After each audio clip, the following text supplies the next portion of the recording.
Joining us now, CNBC contributor is Dr. Scott Gottlieb. He's the former head of the FDA. Dr. Gottlieb, it's good to talk to you again. Give us first your reaction to this Meg story about Oxford and AstraZeneca teaming up. It's good news. We're going to need more than one vaccine developer to be successful here. And the fact that Oxford's teaming up with AstraZeneca, which has the ability to manufacture this product at scale, because the big challenge here isn't just going to be demonstrating that these products are safe and effective and running the clinical trials, but also engaging in a large-scale manufacturing that's going to be required to produce these in quantities sufficient to provide them to an entire population.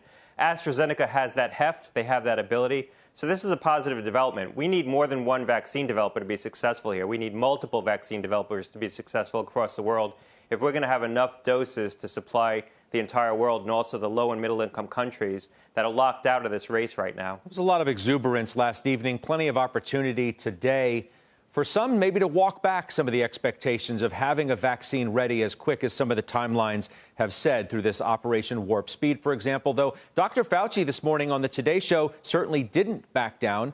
Is it really possible to have a vaccine, Dr. Gottlieb, by January?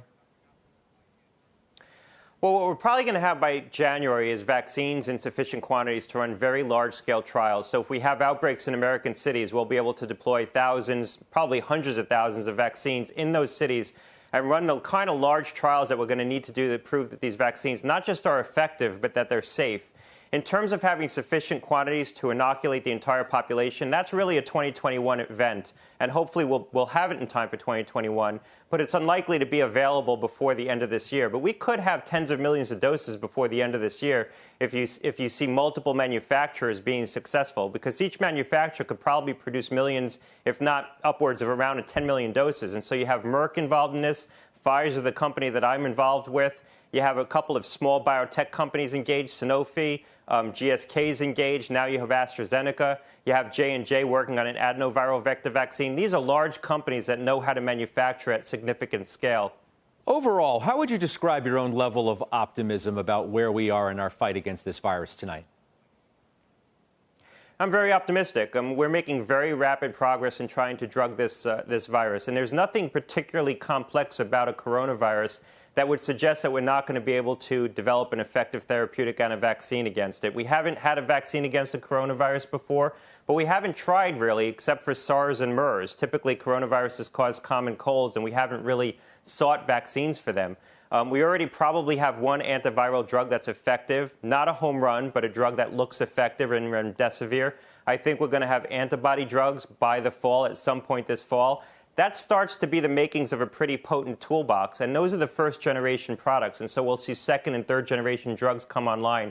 The entire biopharmaceutical sector is really focused on this intently, and I think we're making very rapid progress, and so I'm optimistic that we're going to have therapeutics. Never seen anything like it, really. Let's move from therapeutics and vaccines to talk about more reopenings. Georgia now set to lift most shelter-in-place restrictions tomorrow. Is that a good idea? Well, look, I think what's taking shape in this country is that we've reached a plateau in the number of infections at about 30,000 a day. We're bouncing around, but it's at about 30,000 a day. So you have to assume there's about 300,000 infections a day in this country, because we're probably diagnosing 1 in 10 infections to 1 in 20 infections. And the number of deaths has plateaued as well. I think we're likely to bounce around on that plateau for a sustained period of time. And the risk we face by reopening isn't necessarily that we have a rapid surge in infections and run into another epidemic, but we never really snuff out the infections, that we have smoldering infections all through the summer. And if that's the case, if we continue to have 300,000 infections a day, by the time you reach September 1st, upwards of 15% of the U.S. population will have had coronavirus. And so you're starting to get to a pretty significant proportion of the population.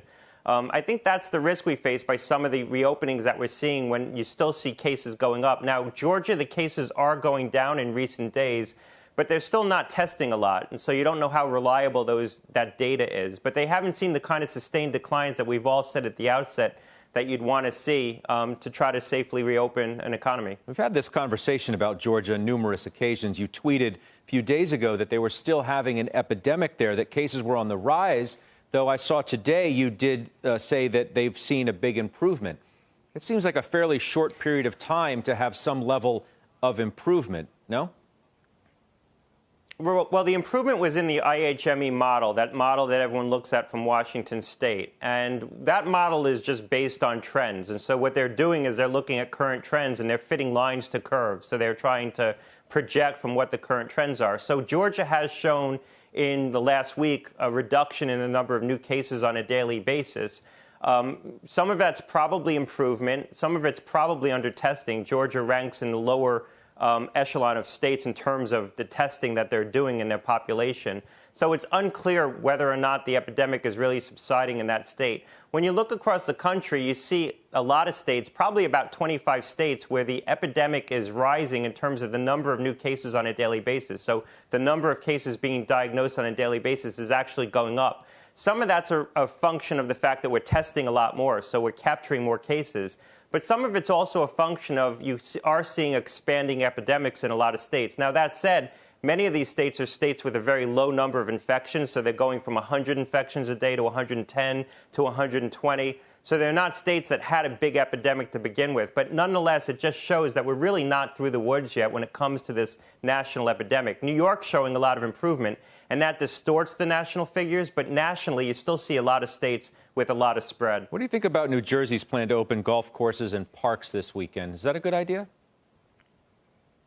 I think it's sound for the states to try to contemplate what they can do to give people a sense of normalcy again. And the first thing you can do is try to open back up recreational activity done outdoors where we know the risk of spread is lower. I've been advocating and talked to a number of local officials about the idea of trying to move things that are traditionally done indoors, outdoors. And so to the extent that we want to restart religious services, holding them outside, we want to restart gym classes, holding those outside.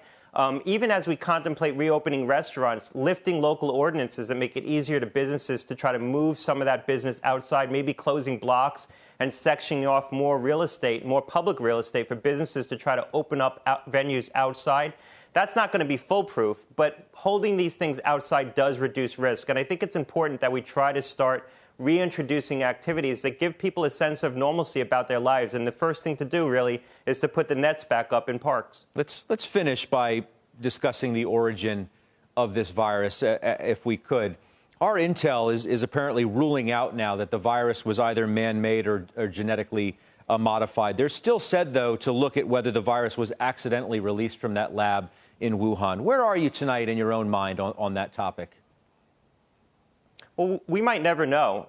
If we can't get access to the source strains or the early index cases, we might never know where this virus came from. We know that lab in Wuhan was doing experiments with coronavirus retrieved from bats. We know that lab was sloppy. There's been a lot of published articles going back years about that lab calling into question their procedures. And so the possibility that someone might have accidentally infected themselves with a virus and walked it out of that lab by accident certainly will remain. And I don't know that we'll ever be able to fully dispel that. I don't know that it's the leading theory, but it's going to remain a theory. China certainly has some capacity to dispel that. They don't seem to have taken steps to do that. You would know probably if this was engineered, and it would be a bad bioweapon. I don't think anyone would engineer a bug like this as a bioweapon, but we would probably be able to tell from the sequence if there were changes made that looked man-made and deliberate.